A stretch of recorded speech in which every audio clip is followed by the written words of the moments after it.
আমাদের দেশে রাজনীতি করতে গেলে নেতাদের পক্ষের স্লোগান হয় না? কথা কয় না, হয়নি? নেতারা দেয় কি?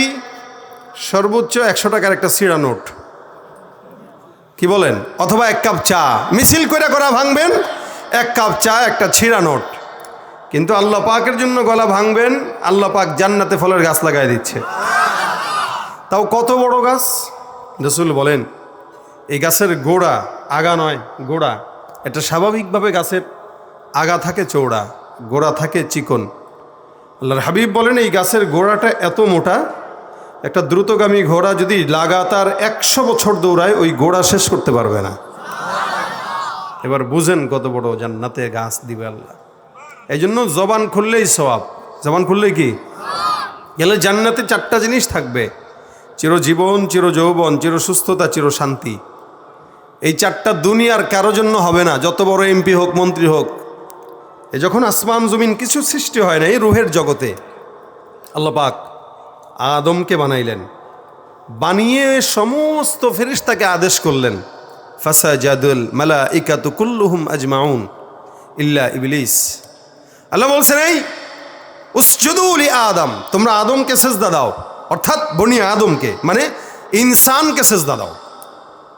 এই সিজদা আল্লাহ পাক রব্বুল আলামিনের তরফ থেকে বান্দার সম্মান বাড়ানোর অবস্থা, এটা আল্লাহ বুঝাইলেন যে বান্দা যে সম্মানিত, ফেরেশতারা তোমরা সিজদা দাও। পাশাপাশি আল্লাহ পাক আদেশ করে দেখলেন কে মানে কে মানে না। বলেন তো সব ফেরেশতারা সিজদা দিয়েছিল কিনা? কে ছাড়া? ইবলিস ছাড়া। যে দেয় নাই সে শয়তান হইছে। আল্লাহর আদেশ সর্বপ্রথম অমান্যকারী শয়তান ইবলিস। আল্লাহ পাকের আদেশ মানে নাই, এই কারণে শয়তান। আবার ইনসানকে আল্লাহ পাক বলেন এই ইনসান, তোমাদেরকে যদিও সিজদা করেছে সব ফেরেশতা, এই ফেরেশতার সিজদার মাধ্যমে তোমাদেরকে সম্মান দিলাম, তোমরা করবা আমাকে সিজদা, আমাকে সিজদার মাধ্যমে তোমরা আমার ইবাদত করবা, আর আমাকে সিজদা দিলে তোমরা হয়ে যাবা দামি। তা সুতরাং তোমরা আমাকে সিজদা করো। আল্লাহ পাক রব্বুল আলামিনের আদমকে সারা দুনিয়ার ফেরেশতারা সিজদা করলো, আর আদম করলো আল্লাহকে। আল্লাহ পাক রব্বুল আলামিন এই সিজদার ভিতরেই দাসত্ব লুকায় রেখেছেন। এই জন্য আল্লাহ বলেন ওয়াসজুদু, তোমরা সিজদা করো, ওয়াবুদু, ইবাদত করো, ওয়াসজুদু লিল্লাহি ওয়াবুদু, তোমরা আল্লাহ পাককে সিজদা করো এবং তার ইবাদত করো। সিজদা কার জন্য হয়? আল্লাহর জন্য।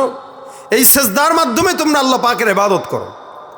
এই জন্য কোরআনে কারিমে যখন আমরা তেলাওয়াত করি, তেলাওয়াতে সিজদা থাকে কিনা বলেন তো? এই তেলাওয়াতে সিজদা যখন হয়, তেলাওয়াত করে, তখন আল্লাহর বিধান হচ্ছে বান্দা নগদে সিজদায় চলে যাবে। রমজানে হাফেজ সাহেবরা তেলাওয়াত করে রুকুতে যায় নাকি সিজদায় যায়? নগদে সিজদায় যায়, কারণ আয়াতটা পড়েছে সিজদার। ওই সময় হাদিসে আসছে শয়তান পিছনের দিক থেকে পালায় আর বলে, আরে আমাকে আল্লাহ সিজদা দিতে বলছে, আমি না দেওয়ার কারণে আমি হয়েছি শয়তান, আর ওদেরকেও আল্লাহ সিজদা দিতে বলেছে, ওরা সিজদা দেওয়ার কারণে ওরা হয়েছে দামি। এটা বলে আর শয়তান পিছনের দরজা দিয়ে পলায়। আল্লাহ বলেন ওয়াসজুদু লিল্লাহি ওয়াবুদু, সিজদা দাও, আল্লাহকে ইবাদত করো। আর এই সিজদা কারা দেয়? শুধু বান্দারাই দেয় বলে না। আল্লাহ বলেন ওয়ালিল্লাহি ইয়াসজুদু মা ফিস সামাওয়াতি ওয়া মা ফিল আরদ মিন দাব্বাতিন ওয়াল মালাইকাতু ওয়া হুম লা ইস্তাকবিরুন।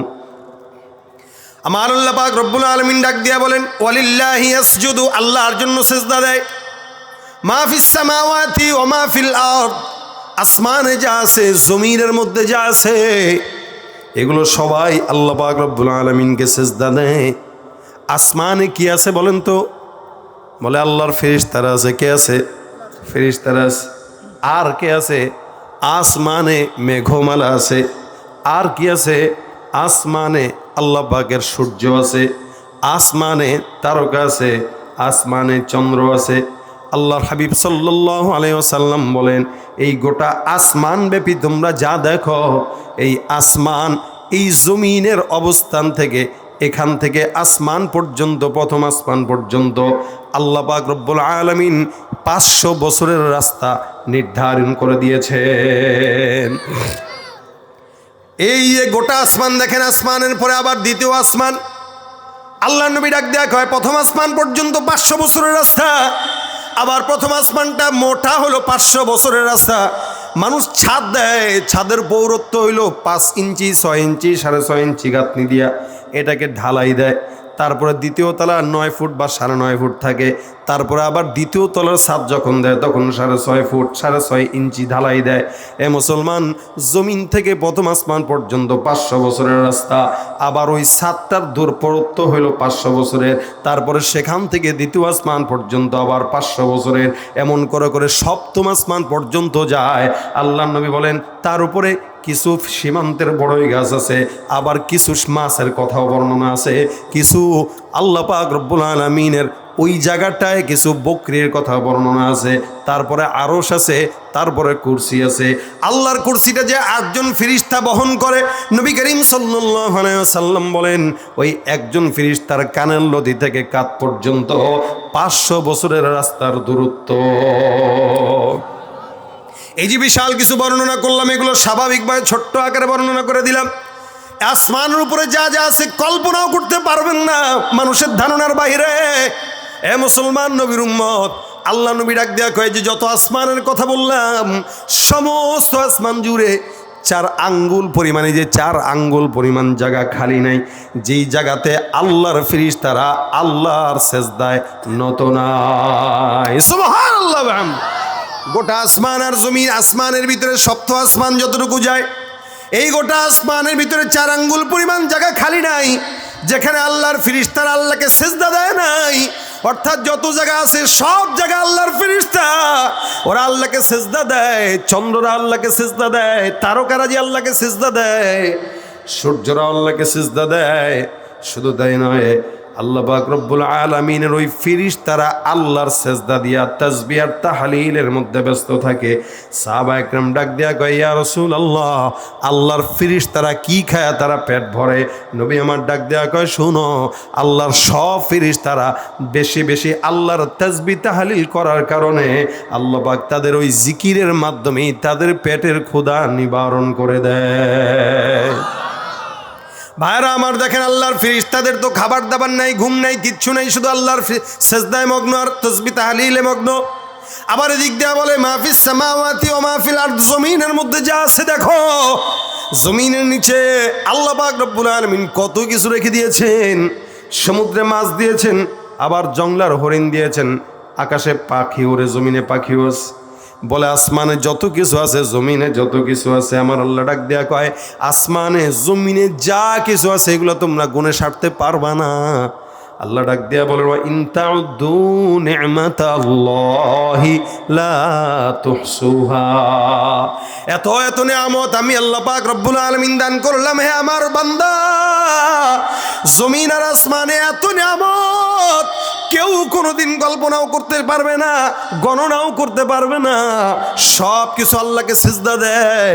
আল্লাহ ডাক দেয়া কয় এরা যে আমি আল্লাহকে সিজদা দেয়, এরা একটা সেকেন্ডের জন্য কোনোদিন আমি আল্লাহকে সেজদা দিতে যায় একটা সেকেন্ডের জন্য কোনোদিন অহংকার করে না। আর জমিনের বান্দা আল্লাহকে সেজদা দিতে পারে না, যার কারণে মসজিদে কাতারে কাতারে লাইনে লাইনে চেয়ার আর চেয়ারের ধুম দেখা যায়। চেয়ারে বসে নামাজ পড়ে, সেজদা দিতে কষ্ট হয়। ভাইরা আমার দেখেন, আল্লাহ পাক রব্বুল আলামিন বলে এরা সবাই আমি আল্লাহকে সেজদা দেয়, এরা অহংকার করে না। নবী করিম সাল্লাল্লাহু আলাইহি সাল্লাম ডাক দিয়া কয় আকরাবু মা ইয়াকুনুল আবদু মিন রাব্বিহি ওয়া হুয়া সাজিদ। হে বান্দা, আল্লাহর সঙ্গে কোনো বান্দার যদি সম্পর্ক গাঢ় করতে চাও, নিকটবর্তী হতে চাও, সবচেয়ে বড় আমল হলো সেজদা। একটা বান্দা তার মালিকের সঙ্গে সম্পর্ক গাঢ় করার জন্য সবচেয়ে বড় আমল কি জোরে বলেন? সেজদা। বান্দা যত বেশি সেজদা দেয় তত বেশি আমার মাওলা পাকের নিকটবর্তী হয়ে যায়। এই কারণে আল্লাহ পাক রব্বুল আলামিন কোরআনে বলেন উসজুদু ওয়াকতারিব, বান্দা সেজদা দাও আর আমি আল্লাহর নিকটবর্তী হও। যে বান্দা যত বেশি সেজদা দেয় ওই বান্দা তত বেশি আল্লাহর নিকটবর্তী হয়। এ মুসলমান নবীর উম্মতের দল, বর্তমান সময়ে মানুষ আল্লাহর কদমে সেজদা না দিয়া মাজারে যায় যায় সোজা বাবার দরবারে সেজদা দেয়। আর ওই সেজদারে কয় তাজিমি সেজদা। মনে রাখবেন, তাজিমি সেজদা বলতে কিচ্ছু নাই। সেজদা শুধুমাত্র কার জন্য? ভাইরা আমার, আল্লাহর জন্য। এই কারণে আল্লাহ বলেন, নিশ্চয়ই আমার নামাজ, ইন্না সলাতি ওয়া নুসুকি ওয়া মাহইয়ায়া ওয়া মামাতি লিল্লাহি রাব্বিল আলামিন। আমার আল্লাহ ডাক দিয়া কয়, আমার নামাজ, আমার কুরবানি, আমার হায়াত, আমার মত, যা কিছু নজরে আছে, যা ইবাদত আছে, যা বন্দেগী আছে, সব কিছু একমাত্র কার জন্য? বলে আল্লাহর জন্য। হে মুসলমান, সেজদা বান্দা কোর মাধ্যমে দেয়? কিসের মাধ্যমে দেয়? বলে সেজদা শুধুমাত্র বান্দা আল্লাহকে নামাজের মাধ্যমেই দেয়। এছাড়াও কখনো কখনো বান্দা শুকরিয়ার সেজদা দেয়, কখনো কখনো বান্দা তেলাওয়াতের সেজদা দেয়। আল্লাহ পাকের কাছে যে যত বেশি সেজদা দিবে সে তত বেশি নিকটবর্তী হবে। এই কারণে আমার আল্লাহ ডাক দেয়া কয়, বান্দা সেজদা যদি দাও, অর্থাৎ নামাজ যদি বেশি পড়ো, ইন্নাস সালাতা তানহা আনিল ফাহশাই ওয়াল মুনকার। নামাজ এমন একটা ইবাদত, যে ইবাদতটা বান্দার ইচ্ছা অনিচ্ছা যাবতীয় গুনাহ আছে, সমস্ত গুনাহ থেকে ওই বান্দাকে নামাজ আর সেজদা বান্দারে হেফাজত করে। সুবহানাল্লাহ। বলুন তো, এখানে যারা আছে, নামাজ আমার জন্য একা ফরজ নাকি আপনাদের জন্য? সবার জন্য। মুরব্বীদের জন্য, মায়েদের জন্য, এলাকার মানুষের জন্য, জিনেদার মানুষের জন্য, যশোরের মানুষের জন্য, Bangladesh, America, London, Europe, Bharat, India, Delhi, Pakistan, যা বলেন, প্রত্যেকটা মুসলমানের জন্য নামাজ ফরজ। এই কারণে নবী করিম সাল্লাল্লাহু আলাইহি ওয়াসাল্লাম বলেন, আউয়ালু মা ইউহাসাবু বিহিল আবদু ইয়াউমাল কিয়ামাতিস সালাহ। কিয়ামতের ময়দানে বান্দা যে মাহফিল করছে এটার হিসাব আল্লাহ আগে নিবে না, বান্দা যে বয়ান করছে এটার হিসাব আল্লাহ পাক আগে নিবে না, বান্দা যে দান করেছে ওটার হিসাব আল্লাহ পাক আগে নিবে না।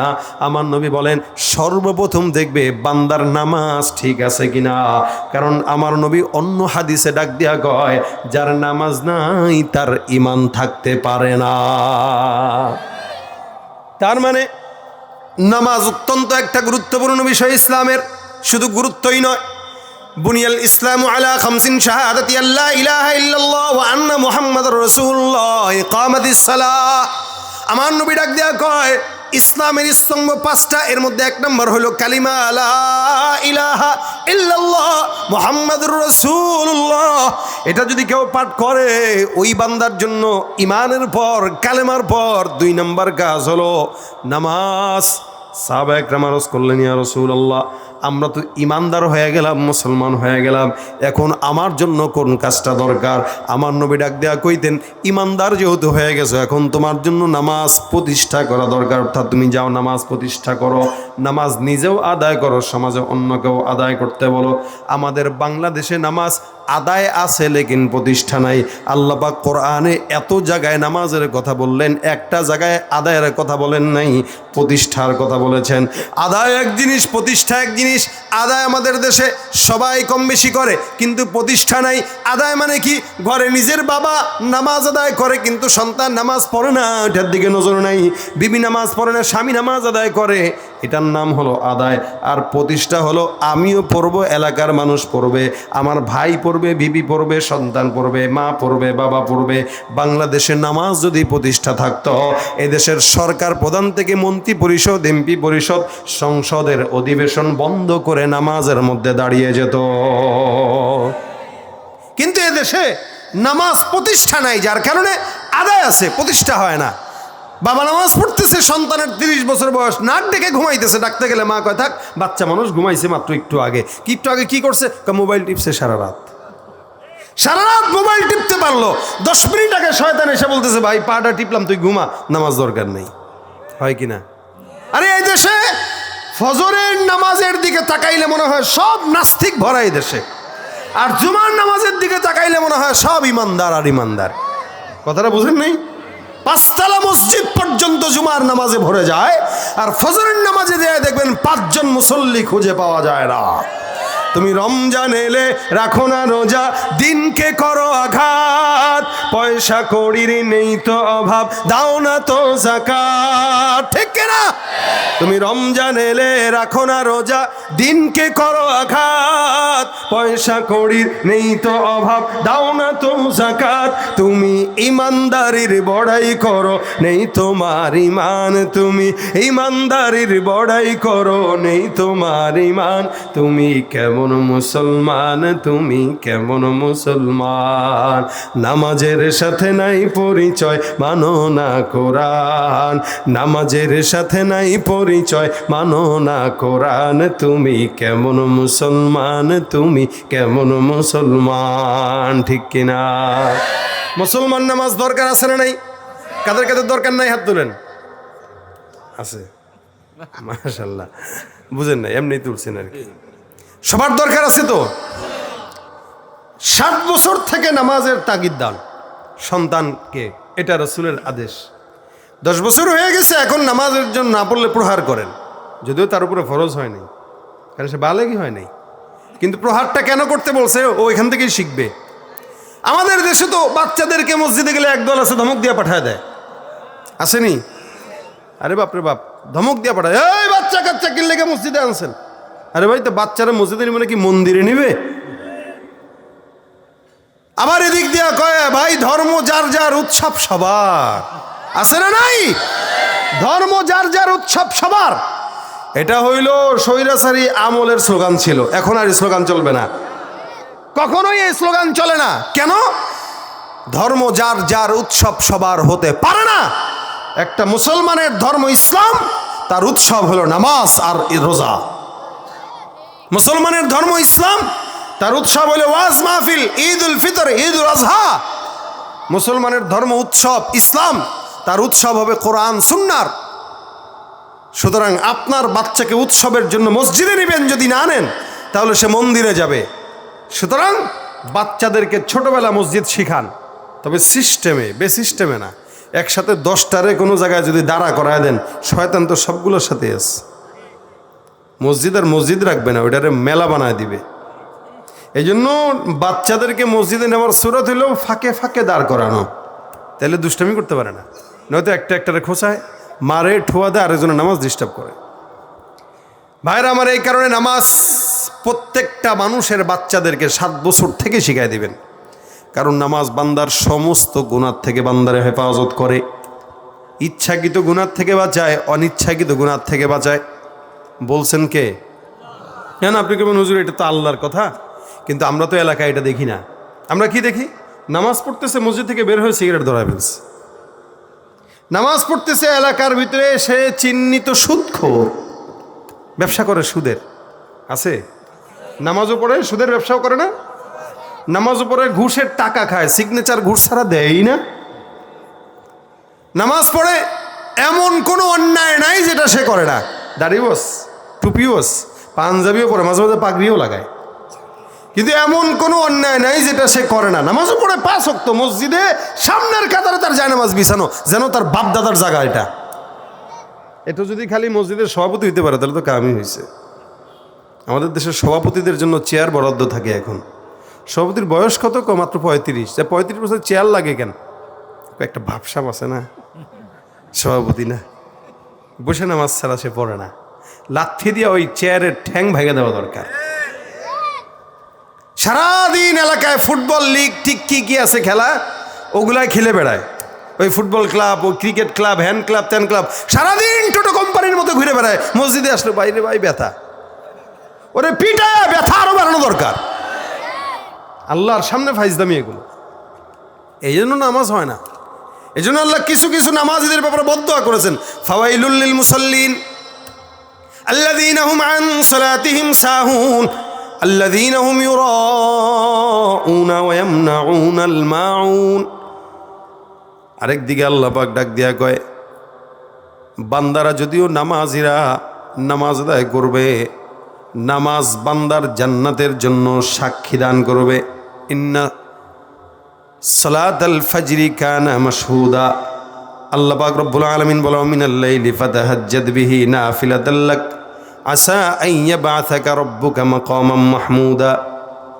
আকিমিস সালাতা লিদুলুকিশ শামসি ইলা গাসাকিল লাইলি ওয়া কুরআনাল ফাজরি ইন্না কুরআনাল ফাজরি কানা মাশহুদা। যদিও সাক্ষী হয়ে যায়, কিন্তু কখনো কখনো এই নামাজিদের ব্যাপারে আল্লাহ বলেন এগুলো হইল সব মানুষকে দেখানো নামাজ, এগুলো আল্লাহর দরবারে কবুল হয় না। এই নামাজিদের জন্য আমি আল্লাহ ধ্বংসের জন্য বদদোয়া করলাম। ফাওয়াইলুল লিল মুসাল্লিন, কিছু নামাজিরা ধ্বংস অনিবার্য। আল্লাহ পাক রব্বুল আলামিন নামাজিদেরকে ধ্বংস অনিবার্য কেন বললেন? আল্লাহ পাক অন্য আয়াতে বলেন ওয়াইদা কামু ইলাস সালাতি কামু কুসালা ইউরাউনান নাস ওয়া ইয়াযকুরুনাল্লাহা ইল্লা কালিলা। আল্লাহ বলতেছেন রাসূল, কিছু নামাজিকে আপনি দেখবেন এরা নামাজে দাঁড়ায় আলসামি নিয়ে দাঁড়ায় আছে না নাই? কথা কয় না? কষ্ট হইতেছে আপনাদের? নামাজের মধ্যে দাঁড়ায় চুলকায়নি? চুলকায় এমনি এমনি ইচ্ছা মতো, মাছি মারে, মশা মারে। 150 টাকার জুতা সামনে নিয়ে দাঁড়াইছে 14 বার টাকায়। এ দেখেন নামাজ একবার আমার নবী দাঁড়াইছেন নামাজের মধ্যে, সাহাবা আজমাইন পিছনে দাঁড়ায় নামাজ আদায় করে। নবীর নামাজ শেষ, সাহাবা আজমাইনকে নামাজের পরে পয়গম্বর মুখামুখি বসতেন, কখনো কখনো বসে জিজ্ঞাসা করতেন স্বপ্ন কে কি দেখছো বলো। সাহাবারা বলতেন কোনো প্রশ্ন থাকলে বলো। সাহাবারা প্রশ্ন করতেন, নবী জবাব দিতেন। একদিন সাহাবিদের সামনে মুখোমুখি পয়গম্বর বসছেন, খুব বুঝছেন নবী বসছেন। এ সাহাবা একদম কোনো কথা আছে? সাহাবি একটা ডাক দেয়া কয়, ইয়া রাসূলুল্লাহ, নামাজের মধ্যে আপনারা দেখলাম কি যেন খাইতে যান। নবী ডাক দেয়া কয়, তুমি দেখছো কেমনে? তুমি না নামাজে ছিলা? কোজ আপনার বিতা হারিয়ে গেলে হ্যাঁ আপনার দাড়ি নড়ছে, দাড়ি নড়ছে, এরকম যে সামনে নিয়েছেন দাড়ি নড়ছে। সাহাবা একরাম যে নবীর নামাজের ভিতরে তাকাইতেন, নবীকে দেখতেন, এটাও তাদের ইবাদত। নবী কেমনে তাকবীর দেয়, কেমনে রুকুতে যায়, কিভাবে কি করে, এগুলো দেখতেন, ফলো করতেন। কখনো কখনো আল্লাহ নবী ডাক দেয়া কয়, আমি যখন নামাজের মধ্যে সামনে বাড়তে দেখছো, আল্লাহর কসম তেলাওয়াত যখন আমি নামাজের মধ্যে করতেছিলাম, নামাজে তেলাওয়াতরত অবস্থায় খুশু খুজু এমন পর্যায়ে ছিল, আমার আল্লাহ পাক নামাজের মধ্যে জান্নাতের নিয়ামত আঙ্গুরের থোকা আমি রাসূলের চোখের সামনে তুলে ধরেছেন। নামাজের ভিতরে আমি একবার মুখে দিতে যাই, আবার ফেরত আসি, আবার যাই, আবার ফেরত আসি। আমি চিন্তা করলাম এটা জান্নাতের নিয়ামত। একবার ধরতে যাই, আবার ফেরত চলে আসি। আল্লাহর নবী সাল্লাল্লাহু আলাইহি ওয়াসাল্লাম নামাজের মধ্যে জান্নাতের নিয়ামত দেখতেন, আর আমরা 2 টাকার ক্যালেন্ডার অথবা 2 টাকার জুতার দিকে বারবার নজর দিয়া নামাজের খুশু খুজু যা আছে সব নষ্ট করে দেয়। নামাজের ভিতরে যারা সূরা ফাতিহা তেলাওয়াত করে আলহামদুলিল্লাহ রাব্বিল আলামিন আর রহমানির রহিম মালিক ইয়াউমিদ্দিন, হঠাৎ করে নজর গেছে বাইতুল আমান জামে মসজিদের নামাজের সময়সূচি। ও ফজরের নামাজটা কয়টায়? আচ্ছা, হয়নি? কথা কয় না? আপনাকে হয়, আমারও তো হয়। আপনারা মানুষ, আমি মানুষ না? তো হবে না কেন? মসজিদের সামনে যদি 14টা ক্যালেন্ডার দিয়ে দেন। এই জন্য এগুলো আদাবের খেলাফ। মসজিদে নামাজের সামনে এমন কিছু না দেওয়া যেটা মানুষের নামাজের বেঘাত ঘটায়। সামনে ক্যালেন্ডার বাদ দিয়ে দিবেন, এটা নামাজের খুশু খুজু নষ্ট করে। একবার তাকায় কয়, আরে বাইতুল আমান জামে মসজিদের নামাজের সময়সূচি, এবার একটু নিচে তাকাইছে, ও নামাজ তো ঠিক আছে। আলম তরা কাইফা ফালার বুকে সাহাবিল ফিল আলমে জলকাইদম ফি দিন শাখায় দেখে সামনে একটা দেয়াল আছে, দেয়ালের ভিতরে লাগানো জুতা চোর হইতে সাবধান। এবার নজর দিয়ে দিছি 150 টাকার জুতার দিকে, বাটা জুতা। এইদিকে মাত্র কিনছি 150 টাকার, মাত্র কিনছি জুতাটা। এই কিছুক্ষণ পর নজর দেয়, এমনি এমনি তাকায়, আছে জুতা আছে। আবার দ্বিতীয় রাকাতে যখন তেলাওয়াত করতেছে সূরা ফাতিহা, পড়তে পড়তে পাশের পিলারে নজর যায়, তাকায় দেখে লেখা মোবাইল ফোন বন্ধ করুন। এখন তো হাত সরাসরি পকেটে আছে না নাই? রে পকেটে মোবাইল তো বন্ধ না রে। এবার পকেটের দিকে নজর। দেখেন এক নামাজে কতবার নজর, কত রকম নামাজ আমরা যে দেখি। সারা বাংলাদেশে ঘুরি, দেশের বাইরে যাই, ঘোরাঘুরি হয়, কত রকম নামাজ যে দেখি। আর যদি খালি বাইতুল্লাহ যান, মক্কা মদিনায়, তাহলে তো কত রকম নামাজ যে দেখবেন। আল্লাহু আকবার। কিছু কিছু নামাজই আছে, মনে করেন একজন মানুষ একটু দূরে দাঁড়াইছে, দূরে দাঁড়াইছে কিনা হাত টাই না মেনে আসছে, সন্তানরা নিয়ে আসছে বাসার থেকে, মা কইছে খবরদার পোলা এই কিন্তু মসজিদে গেলে ডিস্টার্ব করে। কয় না আমার ছেলে ডিস্টার্ব করে না। এই দুষ্টামি করবা? কয় না আম্মা করতাম না। কয় তাহলে নিয়ে যান জুমার নামাজ। এখন পোলারে জুমার নামাজে নিয়ে আসছে, সেজদায় গেছে, সামনে এক মুরব্বী দিছে টোকা। পোলাবানের কাম না। বাবা তো এটা দেখছে, দেখে মেজাজ গরম হয়ে গেছে। এখন এটা কেমনে সামলাবে নামাজের ভিতরে? এবারে এরকম এরকম এরকম, হ্যাঁ দিয়া হাতটা দিয়ে হয়েছে নি, হয় কি না এগুলো? আচ্ছা আছে কইছে নামাজে না, এক নামাজে যদি আপনার 14 দিকে নজর যায়, তা আপনি প্রেম করতেছেন কার সাথে এটা তাকে বুঝতে হবে। আপনি আপনার বিবির সাথে বাসর রাতে খুব গল্প করতেছেন, ওদিক দিয়ে খালি মোবাইল আসতেছে আর ফোনে কথা কইতে, আপনার বিবি খুব ধুত, আপনি আপনার ফোন নিয়ে থাকেন, আমি গেলাম, হবে নি? আপনি নতুন বিয়ে করছেন, প্রেম করবেন চমায়া, এখন প্রেম প্রীতির কথা শুনলে যুবকদের মাথা যায় খালি আরেক বেটার বেটির দিকে, নজর জরিনার দিকে। কারণ বিয়ে করে না সময় মতো, অকাম করে। এখন সময় মতো বিয়ে, কারণ কথা হলো এটা, আপনি প্রেম যখন করবেন হালাল, বিবির সাথে মহব্বত করতেছেন, মাঝখানে ও আরেকজনের অংশীদার পছন্দ করে না, সেখানে আল্লাহ পাকের নামাজের মতো একটা ইবাদতে দাঁড়ায়া একবার জুতা, একবার ক্যালেন্ডার, একবার অমুক, একবার সেদিক, আল্লাহ কি পছন্দ করবে? আল্লাহ কয় ফাওয়াইলুল লিল মুসাল্লিন। সুতরাং এই টাইপের নামাজ যারা পড়ে এগুলার ধ্বংস ধ্বংস ধ্বংস। এই জন্য ভাইয়ের আমার, আল্লাহ পাক বলেন ইদা কামু ইলাস সালাতি কামু কুসালা ইউরাউনান নাস ওয়া লা ইয়াযকুরুনাল্লাহা ইল্লা কালিলা। এরে নামাজি বান্দা, এমন কিছু বান্দা আছে যারা নামাজের মধ্যে দাঁড়ায় বান্দাকে দেখানোর জন্য, আল্লাহর জন্য তারা নামাজ আদায় করে না। অথচ সাহাবা আজমাইনদের নামাজ ছিল। আবু তালহা রাদিয়াল্লাহু তাআলা আনহু একজন সাহাবী। এই সাহাবী নামাজ আদায় করতে দাঁড়াইছেন, তার বিশাল বড় একটা বাগান ছিল। বিশাল বড় একটা বাগানের মধ্যে খেজুর গাছ, এটাতে আরবি ভাষায় বলে মাজরা। সৌদি গেছেন নি কেউ? মক্কা মদিনা যান নাই? আল্লাহ আপনাদেরকে কবুল করুক।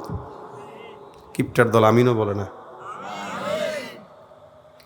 মক্কা মদিনায় মাজরা আছে, সৌদিতে মাজরা মানে খেজুর বাগান। এই খেজুর বাগানে অনেক গাছ থাকে, অনেক ভরপুর থাকে। আবু তালহা রাদিয়াল্লাহু তাআলা আনহুর বিশাল বড় বাগান, ওখানে খেজুর গাছ ভরা। উনি নামাজে দাঁড়াইছেন, হঠাৎ করে নামাজের মধ্যে খেয়াল করলেন একটা ছোট্ট সুন্দর পাখি বাগানের মধ্যে ঢুকলো। পাখিটা যে ঢুকছে কিন্তু বের হওয়ার রাস্তা পায় না, একবার ওই ডালে আরেকবার ওই ডালে, একবার ওই গেছে একবার ওই গেছে, খালি দৌড়ায় দৌড়ায় দৌড়ায়। আবু তালহা নামাজের মধ্যে দাঁড়া পাখির দিকে নজর যায়, আরে কি সুন্দর দৃশ্য রে, সবুজ গাছে সবুজ পাখি উড়াউড়ি করতেছে, এত চমৎকার দৃশ্য। ওনার নামাজের ভিতর খেয়াল ওদিকে চলে গেছে। নামাজে যে খেয়াল ওনার চলে গেছে, উনি নামাজে একদম মানে বেহুশ হয়ে গেছে। বেহুশ বলতে কি, এটারে অবাক হয়ে গেছে, হতভম্ব হয়ে গেছে। এই দৃশ্য দেখে দৃশ্যের ভিতরে ডুবে গেছে গভীরভাবে। হঠাৎ করে ওনার খেয়াল হয়, কিরে আমি তো নামাজে। নামাজটা উনি শেষ করলেন, বলে চিন্তা করে, হারে আমার নামাজে দাঁড়ায় আল্লাহর সাথে প্রেম করতেছিলাম, নামাজ আমি আল্লাহর সাথে কথা বলতেছিলাম। দেখেন একমাত্র ইবাদত নামাজ, যেই নামাজের মাধ্যমে বান্দা আল্লাহর সাথে কথা বলে। আপনাদের কাছে এটারে তেমন বেশি গুরুত্বের মনে হয় নাই। বললেন তো আল্লাহর সাথে আপনি কথা বলেন, আল্লাহ জবাব দিবে? মূসা নবীর সাথে আল্লাহ কথা বলতেন, যার কারণে তার নাম ছিল কালিমুল্লাহ। ওয়া কাল্লামাল্লাহু মূসা তাকলিমা। আমার আল্লাহ মূসাকে ডাক দেয়া কয়, মূসা তোমার সঙ্গে আমি আল্লাহ পাক রব্বুল আলামিন কথা বলি নির্দিষ্ট সময়ে, নির্দিষ্ট জায়গায়, নির্দিষ্ট টাইমিং আছে। তোমার সঙ্গে আমি আল্লাহ যখন কথা বলি 70,000 নূরের পর্দা। এ মূসা, আমি আল্লাহ পাক রব্বুল আলামিন নামে একদল জাতি পাঠাবো, যে উম্মতকে আমি আল্লাহ 70,000 নূরের পর্দা নয়, বান্দা যখন চাবে, যখন চাবে, যেখানেই চাবে, আমি আল্লাহ সরাসরি বান্দার সঙ্গে কথা বলবো।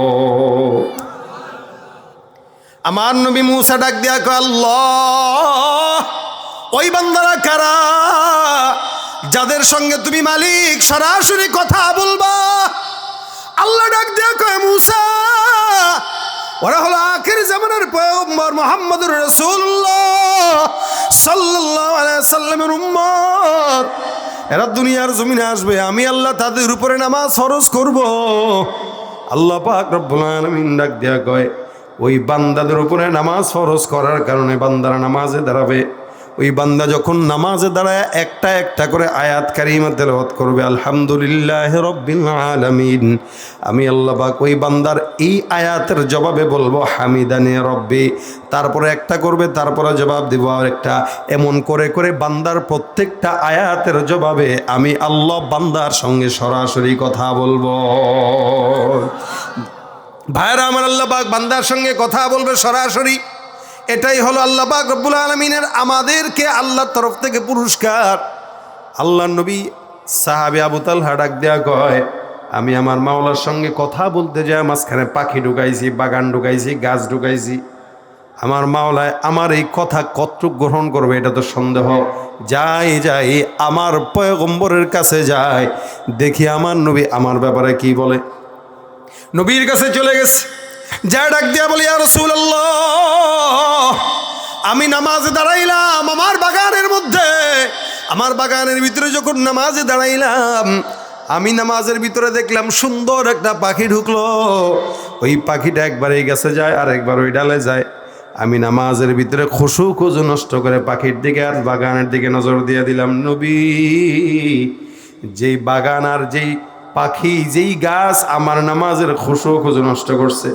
বাগান যদি না থাকতো গাছ থাকতো না, গাছ যদি না থাকতো পাখিও আসতো না। সুতরাং যেই পাখির কারণে আমার নামাজ ধ্বংস হইল, যেই বাগানের কারণে আমার নামাজ ধ্বংস হইল, ইয়া রাসূলুল্লাহ, ওই বাগানটা আমি আমার কাছে রাখবো না পয়গম্বর, ওই বাগানটা আমি আল্লাহর রাস্তায় আপনার জন্য আমি পয়গম্বর দান করে দিলাম। কুঞ্চুস্তি নামাজে পঞ্জগানা ফাওয়াইলুল লিল মুসাল্লিন আল্লাযিনা। মুসলমান, আল্লাহ পাক রব্বুল আলামিন সব নামাজিকে কিন্তু জান্নাত দিবেন। আর নবী যদিও বলেন মিফতাহুল জান্নাতিস সালাহ, নামাজটা প্রত্যেকটা বান্দার জান্নাতের চাবি। বান্দা যাবে, ঢুকাবে, তালা খুলবে, সোজাসুজি প্রবেশ করবে, কিন্তু সব তালা কিন্তু সব চাবি দিয়ে খুলে না। নির্দিষ্ট তালার জন্য নির্দিষ্ট চাবি যেরকম দরকার, জান্নাতের নির্দিষ্ট তালার জন্য নির্দিষ্ট ইখলাসওয়ালা নামাজও তেমন দরকার। এখন নামাজ পড়বেন আপনি নির্বাচনে ভোট পাওয়ার জন্য, নামাজ পড়বেন দুর্নীতি করার জন্য, নামাজ পড়বেন ধান্দার জন্য, ওই নামাজ আল্লাহর দরবারে কেন জমিনে তো গ্রহণ করবে না। ওই নামাজ দেয়া জান্নাতের তালা খুলবে এ আশা করা বোকামি ছাড়া কিচ্ছু না। এই জন্য ভাইরা আমার, নামাজ পড়তে এরকম পড়া। আল্লাহ পাক বলেন কদ আফলাহাল মুমিনুন আল্লাযীনা হুম ফী সালাতিহিম খাশিউন, নামাজি তারা যারা নামাজের মধ্যে আল্লাহর ভয় অন্তরে ঢুকায়। নবী বলেন কেমনে নামাজ পড়বা জানো? আল্লাহর হাবিব বলেন আনতা আবুদাল্লাহা কাআন্নাকা তারাহু ফাইন লাম তাকুন তারাহু ফাইন্নাহু ইয়ারাক। সবাই মনোযোগের সাথে এই কথাটা শুনেন, এতটুকু কথা বাসা পর্যন্ত নিলে এনাফ। নবী বলেন নামাজে দাঁড়াইছো, রোজা রাখতেছো, জিকির আজকার করো, দান সৎকা করো, মাহফিল করো, বয়ান করো, ওয়াজ শুনো, জনগণের সেবা করো, রাজনীতি করো, যা কিছু করো না কেন, আনতা আবুদাল্লাহা কাআন্নাকা তারা, এমন ভাবে ইবাদত করো যেন তুমি তোমার মাওলাকে দেখো। যদি তুমি তোমার মাওলাকে দেখতে না পারো, ফাইন লাম তাকুন তারাহু ফাইন্নাহু ইয়ারাক, তুমি যদি তোমার আল্লাহকে দেখতে না পাও, এমনভাবে ইবাদত করো যেন তোমার মাওলায় তোমারে দেখে। কে দেখবে? মহব্বত রাখবো কার জন্য? যে ইবাদত করেন না কেন প্রত্যেকটা ইবাদতে খেয়াল থাকবে এটা আমাকে দেখেন কে? আল্লাহ। নামাজে আল্লাহ পাক রব্বুল আলামিন দেখেন এইভাবে সিজদা দিব, জিকির করব আল্লাহ দেখে এভাবে জিকির করব। অর্থাৎ প্রত্যেকটা ইবাদতে আল্লাহ দেখে। এইভাবে কোনো বান্দা যদি করে, আল্লাহ পাক বলেন ওয়াসজুদু লিল্লাহি ওয়াবুদু, তোমরা আল্লাহর জন্য সিজদা দাও। খবরদার, আল্লাহকে বাদ দিয়া কোনো বাবার দরবারে মাজারে যায় সিজদা দেওয়া হারাম হারাম হারাম। আপনারা মনে হয় একমত না, এই কথায় ভিন্ন মত আছে আপনাদের। হ্যাঁ, মাজারে সিজদা দেওয়া জায়েজ? কথা কয় না জায়েজ। সিজদা হবে কার কাছে? শুধু ওয়াসজুদু লিল্লাহ, শুধুমাত্র আল্লাহর জন্য সিজদা দিবা। তাজিমি সিজদা বলতে দুনিয়াতে কোনো সিজদা নাই। সুতরাং বান্দার মাথা এটা দামি জিনিস, কপাল দামি জিনিস। এই কপাল দেখে দেখে রাসূল আপনাকে আমাকে জান্নাতে নিবে। রাসূলের উম্মত তো অনেক। কিয়ামতের ময়দানে 120টা কাতার হবে উম্মতের। কয়টা? 120। সাহাবা একরাম বলে এত কাতার? রাসূল বলেন 40টা কাতার সমস্ত নবীদের মধ্যে। আদম থেকে ঈসা পর্যন্ত যত নবী আসছে সব নবীর উম্মতরা হবে কয় কাতার? 40 কাতার। আর বাকি 80 কাতার শুধু আমি একার উম্মত। রাসূল করিম সাল্লাল্লাহু আলাইহি ওয়াসাল্লাম বলতেছেন বাকি 80 কাতার শুধু আমার একা উম্মত। এখন এই যে কোটি কোটি উম্মত, পেছ লাগবে না? লাগার তো কথা। তো চিনবে কিভাবে?